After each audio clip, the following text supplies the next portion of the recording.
Hi besties, are you ready to lose fat and build muscle at the same time? Because it's absolutely possible, and I'm going to show you exactly what you need to do to start your body recomposition journey today. You're absolutely going to love this one. But before we start, I have something I need to confess. I have absolutely no interest in yo-yo dieting. Starting, stopping, count me out. It's just too much. To me, life is meant to be lived.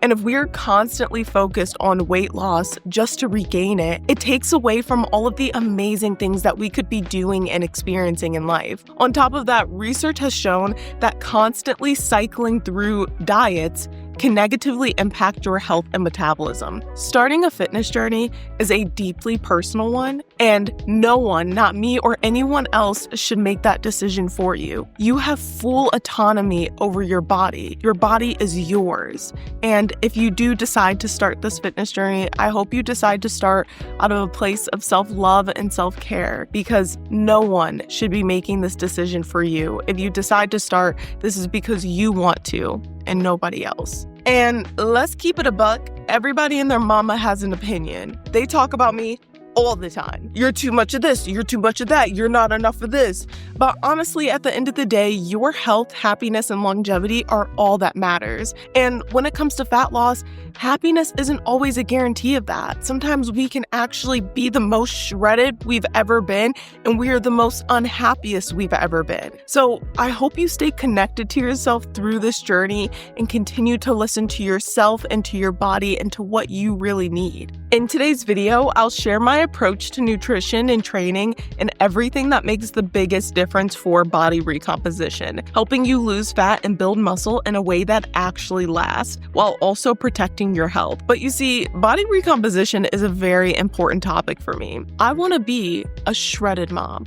I want to be that hot mom, okay? The girl who's doing laps with her kids at the age of 70. So this goal is really important for me. It runs deep. And if you don't know, body recomposition is the process of simultaneously losing fat and gaining muscle rather than focusing solely on weight loss or weight gain. It's different than traditional dieting, which often emphasizes the number on the scale. Body recomposition prioritizes changing your body composition by reducing fat while also increasing lean muscle mass. And so you're probably like, is body recomposition right for me? Well, here's all the benefits. Number one, aesthetic changes. You're going to get leaner while also keeping your weight roughly the same, because muscle actually weighs more than fat. And so as your body fat is decreasing, your muscle mass is going up. And so some people may even see the scale goes up, but that's not always a bad thing. Sometimes that means you're actually putting on more muscle, which is going to be way more beneficial for you. And we'll get into the details on why a little bit later.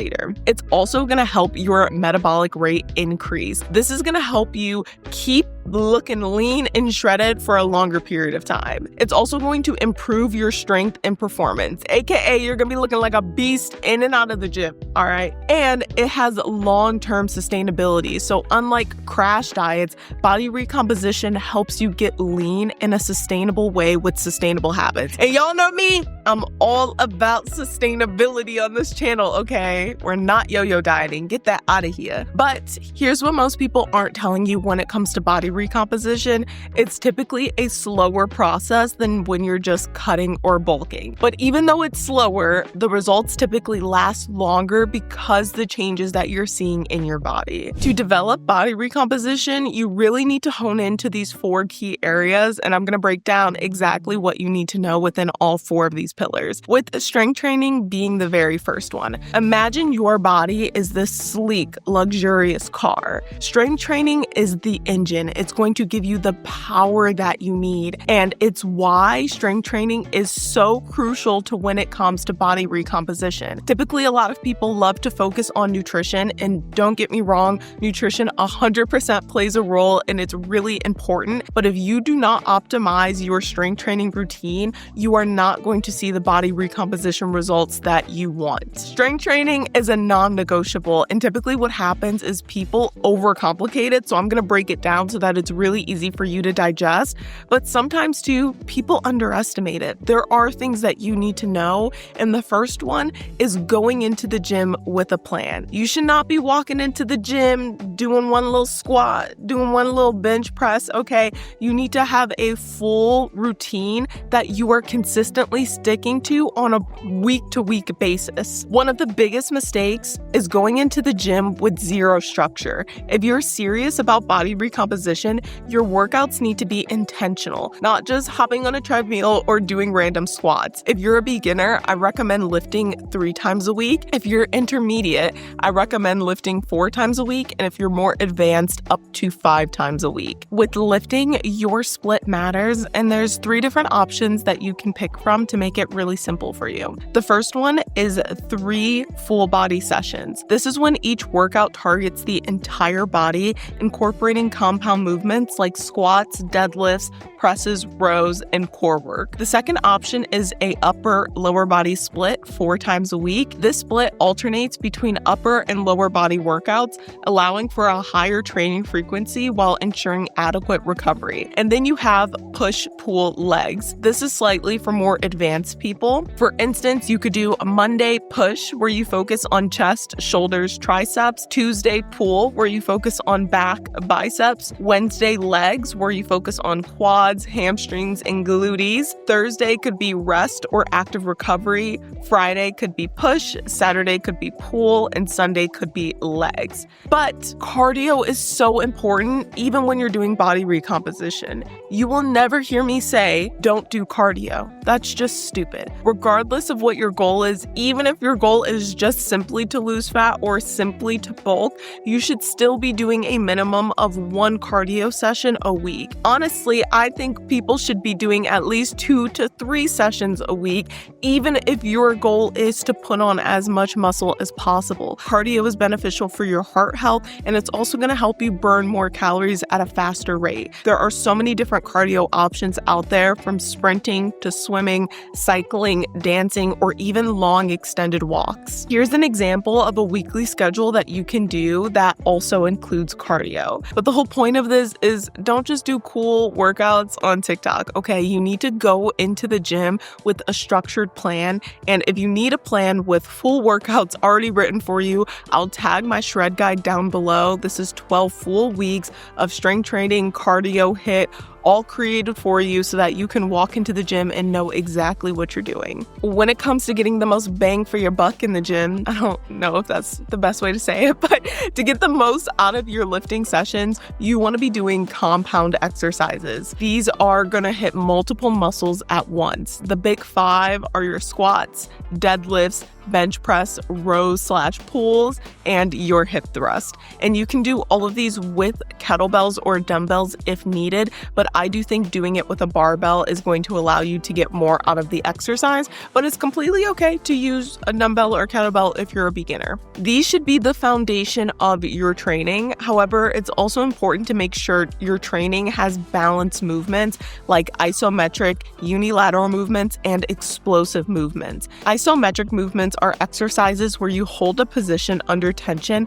without moving. So instead of moving up and down in a squat, you would hold the squat at the bottom for maybe 10 up to 30 seconds. A unilateral movement, these help fix muscle imbalances and improve stability. So think of your side plank, Bulgarian split squat. We all love a little bulgy, okay? Explosive movements, these are your lunge switches, medicine ball tosses. All of these are amazing and help you create maximum power outage. I'm jumping as high as I possibly can in every single rep, trying to develop explosive energy and power. Strength at speed is what I like to say. And right now, I'm gonna need you to be real with me. If you're looking at me and you're like, girl, what the hell is you talking about? That's okay. We don't have to be experts at everything.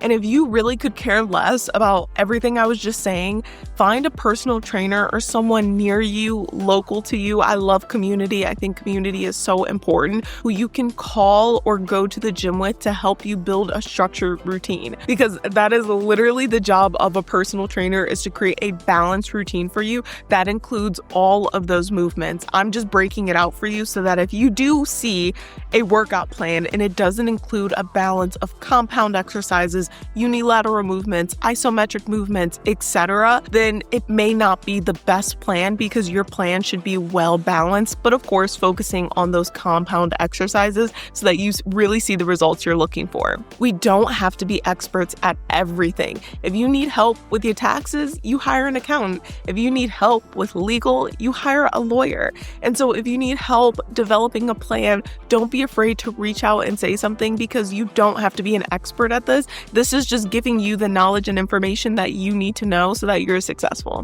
When it comes to lifting, there are 3 different ways you can create your rep to set ratio. For instance, you could focus on strength. This is going to be reps anywhere from 1 to 5. There's hypertrophy. This is going to be reps anywhere from 6 to 12. And then there's strength endurance. This is going to be reps 13 to 20. When it comes to body recomposition, focusing on reps anywhere from 6 to 12 is going to be that sweet spot. And then you also want to create sets that are going to be anywhere from 3 to 5 sets to ensure volume to stimulate the muscle fibers. For rest, this is going to be anywhere from 30 to 90 seconds. If you're doing more of an explosive movement, you want to be on the 90-second pace. If you're doing something that's a little bit more shorter, 6 to 10 reps, you may be able to take about 45 seconds rest in between each set. Think of strength training like a video game. To get to the next level, you have to keep increasing the difficulty, and this is exactly what progressive overloading is. If you're lifting the same weight for the same rep every single week, congrats, bestie! You're maintaining, you're not growing. And so the goal is to get stronger over time, and the best way to do that is a few options. Number 1, increasing your weight. Number 2, increasing your reps. 3, improving your form. Or 4, slowing down the movement, aka more time under tension. This is where most people fail. People have come to me saying, why am I not seeing results? I'm working out 3 to 4 times a week. What's happening? And typically it's this: we're not pushing our muscles to adapt over time. And honestly, the easiest way to do this is by tracking. I like to write in my notes app on my phone or even in a journal exactly how much weight I'm doing, how many reps, how long it took me to get to failure. And by doing this every single week, I know exactly where to start the following week. So for instance, if I did squats last week and I started at 135, maybe this week I'll push myself a little bit. I'll start at 140, okay? Don't underestimate the 2.5s. It's not about how heavy you lift, it's about how well you lift. Throwing around heavy weights with bad form, that's not strength training, that's inviting an injury. So instead, I want you to control the movement. Mind-muscle connection. You are going to really feel your muscles working. Like for instance, in a squat, descend slowly for 3 to 4 seconds. Pause at the bottom, then drive up with power. If you're swinging the weights or using your momentum, you're really taking tension off the muscle. So when you're doing glute bridges, don't just throw your hips. Actively squeeze your glutes at the top, and this is really going to increase your activation. If you're like, babes, I hear you, but me and form just don't get along, I have a video right here that I'm going to post. I have a few of these on my channel that walk you through exactly what to do when you step into the gym. This one specifically touches on glute day because I know the girlies love a glute day. Now, here's the underrated part when it comes to strength training. Lifting and having muscles doesn't make you just look good. It actually helps you burn more calories at rest. I love to think about this formula: more muscle equals higher metabolism,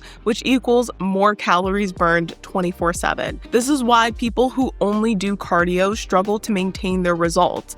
Cardio burns calories while you're doing it, but strength training burns calories even when you're not. So if you take nothing else from this section, remember that strength training is the key to building body recomposition. Stick to a structured plan and progressive overload over time. Compound lifts and really good form are your best friends in the gym, okay? Focus on that over everything else. Now, nutrition, that's your fuel. It's either gonna help you go 100 miles per hour or you're gonna put some cheap gas in it and then you're gonna be running on empty. So next up in part 2, we're gonna talk about nutrition. And the very first thing we gotta talk about is protein. When I started adding protein to every single breakfast, this is when my body recomposition journey completely changed. So I'm gonna take you guys through a full what I eat in a day day for body recomp. And remember, this is for inspiration, not comparison. Your body needs different fuel. It may have different amounts or needs.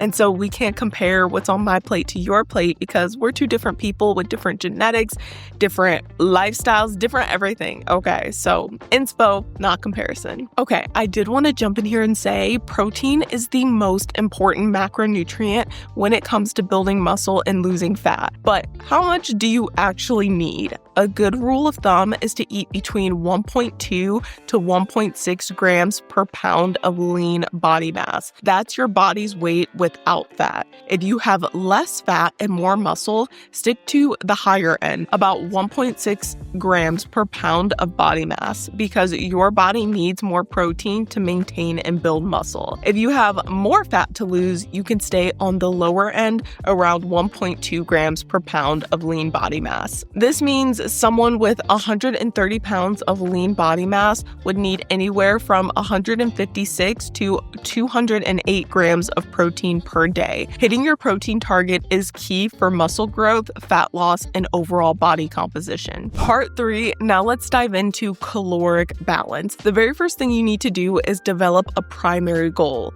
to lose fat or to build muscle. Even though you want to lose fat and build muscle at the same time, it's important to establish which is more important.